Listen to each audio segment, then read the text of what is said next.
अस्सलाम वालेकुम सिंधवासियो। मां आहियां तव्हांजो पंहिंजो भाउ असद ख़ान कुरैशी। हिकु दफ़ो ॿीहर तव्हांजे साम्हूं अचण जो मक़सदु कुझु ॻाल्हियूं तव्हां सां शेयर करणियूं आहिनि। राति मुंहिंजे पुट जे बारे में जेका कूड़ी ख़बर हली रोड हादसे वारी, उन कूड़ी ख़बर जी मां सख़्तु लफ़्ज़नि में राति बि मज़म्मत कई ऐं हींअर बि मज़म्मत कयां थो ऐं उन शख़्स खे वार्निंग ॾियां थो त इहे कूड़ियूं ख़बरूं कंहिंजे ख़िलाफ़ बि न हलायो। छा चंद लाइक जे ख़ातिर, चंद व्यूज़ जे ख़ातिर तव्हां ॿियनि जी ज़िंदगियुनि सां खेॾंदो? मां पंहिंजे वकील दोस्तनि सां मशवरो करे लीगल एक्शन खणंदुसि ऐं उन शख़्स खे सख़्त खां सख़्तु सज़ा ॾियारींदुसि त जीअं आईंदह को बि शख़्स कंहिंजे ख़िलाफ़ कूड़ी ख़बर न हलाए।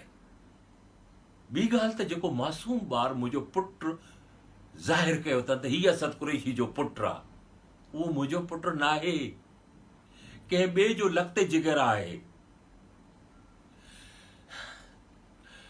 मां उन्हनि सभिनी दोस्तनि जो थोराइतो आहियां जेके मुंहिंजे घर आया, उन्हनि परस्तारनि जो ऐं उन्हनि दोस्तनि जो जिन हिन कूड़ी ख़बर जी सख़्तु लफ़्ज़नि में मज़म्मत कई ऐं मुंहिंजो साथ ॾिनो।